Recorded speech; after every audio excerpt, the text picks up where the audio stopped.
Nicky Wagner. Thank you, Mr. Speaker. After September 4 and by Christmas time, Christchurch people had felt that they'd had enough of earthquakes. But then we got the damaging Boxing Day quake, and now on February 22, the big one.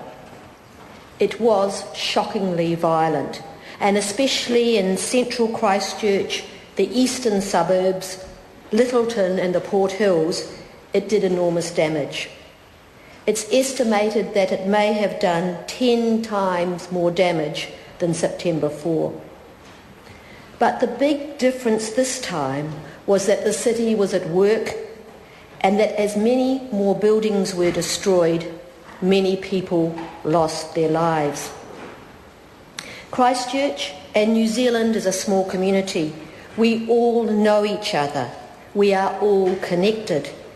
Everyone knows family members, friends and workmates that are not coming home after this quake. And that is the real difference. We all share the pain of those who have lost people that they love. We all grieve together. But Cantabrians are resilient. We believe in can-do. We will bounce back. We will rebuild our city. We will make it a better, more beautiful and safer place to live. For the last 2 weeks, we've been looking after each other and gently picking up the pieces of our shattered city and our shattered lives. Family by family, street by street, community by community. The emergency services have worked tirelessly. Civil defence, the police, the fire brigade, the USAR, which is the Urban Search and Rescue, St John's and the Army have all banded together, firstly to rescue people from those buildings, and they did.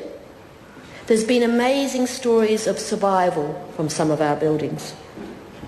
And then, more lately, in the recovery phase.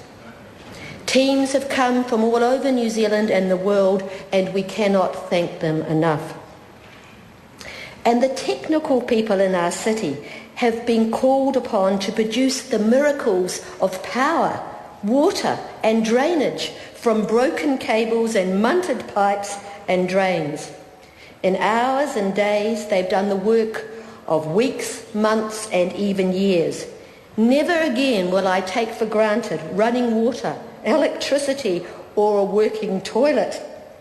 In our neighbourhood we debate whether it's better to have water or power or water.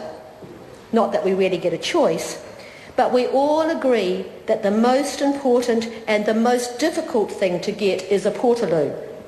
Forget that diamonds are a girl's best friend. In Christchurch, a girl's best friend is a portaloo. I've lived in Christchurch all my life, but since February 22nd, it has been totally transformed. People have died. Homes, businesses, and many of our treasured heritage buildings have been destroyed. There is rubble everywhere, but there are also people who care everywhere. There has been so many wonderful volunteers working in our streets that when you're out and about you have to ask people if they're locals or helpers. The student army, the farmy army and the contractors have shovelled up over 250,000 tonnes of silt. The Red Cross, the Salvation Army are out there door knocking and checking on people, and churches and community groups have delivered thousands of food parcels and hundreds of thousands of hot meals and snacks. The government helpline has dealt with over 100,000 calls. Civil defence and Red Cross grants are being paid out, and over $50 million has been paid out through the Earthquake Employee Support Package. Christchurch is picking up the pieces. We are looking forward. We are looking forward to getting back to work and to school and to rebuilding our city. Christchurch may be bent and broken right now, but we will rebuild, we will create, an even better, more beautiful and a safer city for the future. Mr. Speaker.